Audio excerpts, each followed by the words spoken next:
what do you hate or not like about being a pro skater? Maybe hate is too strong of a word, but like, Is there anything that I like dislike, I guess? Yeah, like, not- or that's tough about it? yeah, like, but not in like an ungrateful kind of way, just like aspects that you wish, like if you had it your way, if you could rewrite a playbook for being a pro skater, like, you know, what would you change? What are the things that you dislike that you wish would be different? I don't hate anything about being a pro skateboarder. I think that it's kind of given me everything I have in my life, all For my sure. friends, and I mean, classic fucking answer. I mean, obviously you don't like injuries.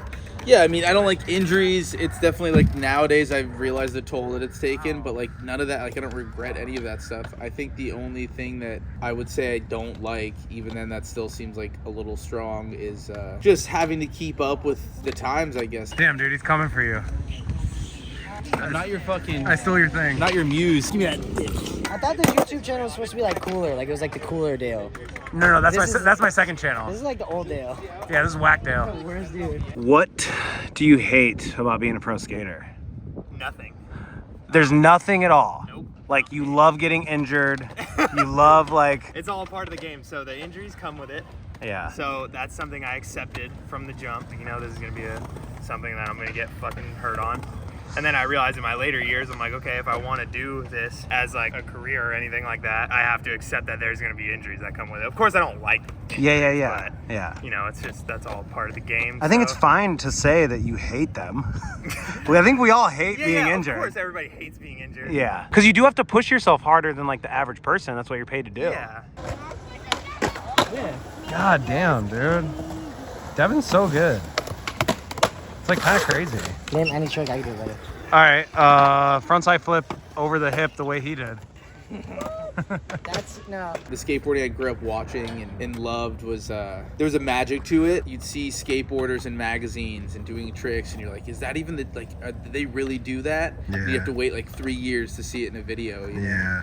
Yeah. Now it's just right away, and you know, I'm definitely sound like the classic old person, like mad about some new shit. But I'm not even mad at it. It's just what I like the most about it, like that golden era of early 2000s and stuff. I like the idea how you being you and doing your thing was enough. If you put in the effort to continue and be a part of it, you kind of had your place. Nowadays it seems like it's so saturated, and there's so many people that regardless of anything, like some of my favorite pro skaters, like no one even knows who they are. Maybe get more money.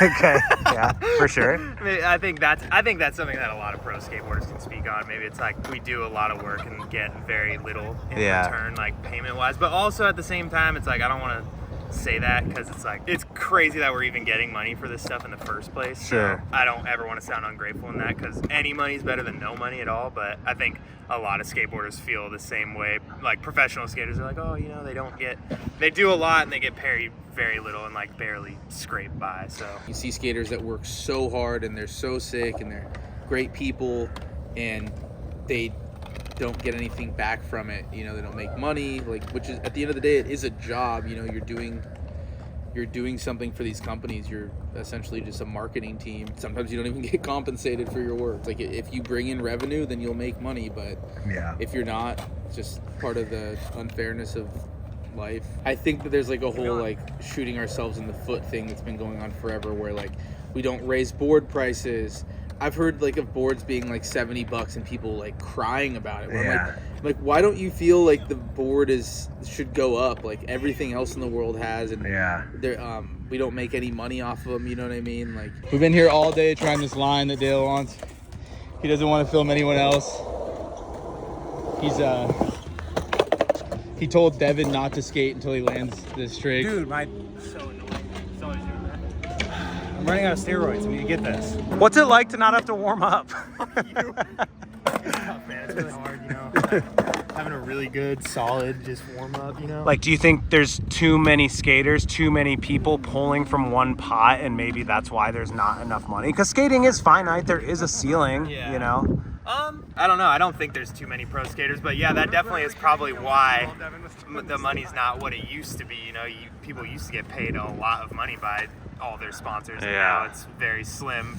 It's spread kind of thin, maybe. Yeah, probably because now there's all this talent in the world that they're Yeah. having to like break it all in between. Because back in the day, you might have you knew every pro skateboarder in a sense, but now there's like ones you've never heard of, and all that stuff. I mean, it's also ironic too because we want to keep skating core and we want to keep the soul of it alive, but also like it's such a game when it comes to bringing in sponsors like outside of skating because like those are typically the ones that pay you Those better. are the ones that are going to pay you the best. I mean, I have a few oddball sponsors that are outside of the skateboarding world and they pay well, and it is keeping it core is tough nowadays because if you're a professional skateboarder trying to put food on your table and keep a roof over your head, it's like keeping it core might not really do that well for you. So it's like you might have to have an oddball sponsor that's outside of the skateboarding world a little bit. But it's strange too because those sponsors that are oddball, in my opinion, they care a lot. They care a lot more than like some of these big core brands. All the big core brands, they do care about their riders, of course, but you're so easily replaceable in that world. So I feel like sometimes when you have an oddball sponsor, it's like they don't have a lot of skateboarders. Those companies do. So I don't know. There was this guy in New York that you'd never know who he was. Wasn't even good at skating, like at a capacity of even being. I wouldn't even consider him capable of being Flow. Like, no offense to the guy, no shade. It's just like the case, but he knew how to market himself to these big brands that weren't skateboarding, and he was a paid skater. Like apparently he was making good money. That was crazy, and you clipped it.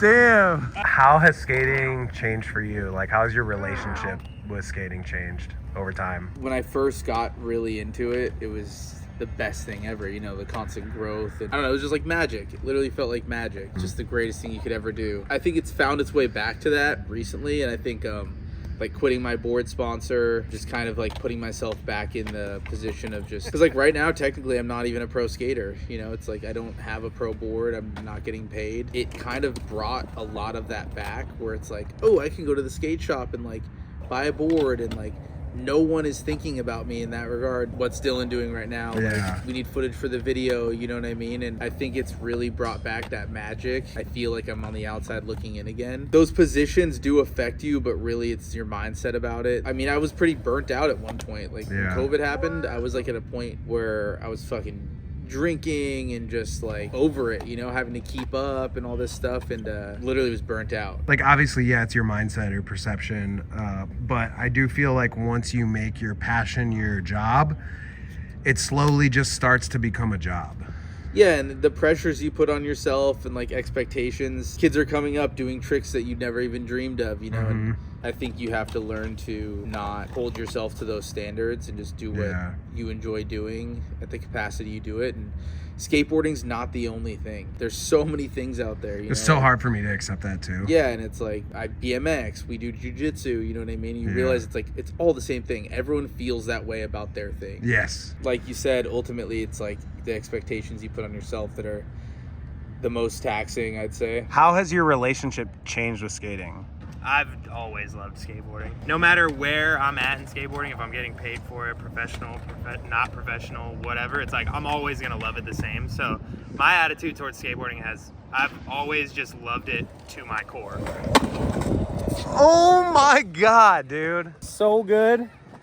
Goddamn. $5 on this one. $5. $5 right here. Is it still like an escape from your reality? Because your reality is skating now. Absolutely. It absolutely is. As weird as that sounds. I don't know. I can obviously go and do the work that I need to do out in the streets, or whether that be projects that I have to work on, but I also can just go and like go to the skate park and check out of all that and just truly enjoy rolling around. And that's something I always try to like remind myself too. I always try to remind myself why I love skateboarding. You know, that what it got me out of, what it kept me away from. Anytime I'm ever stressed or anything, I always revert back to that. I'm like, okay, well this is why you skateboard. You don't skateboard, like obviously I do it for a career. I have to like keep up with that, but it also, I can hone in on like my true love for it and go enjoy it just truly for that. And you just keep it simple. Yeah, that's sick. I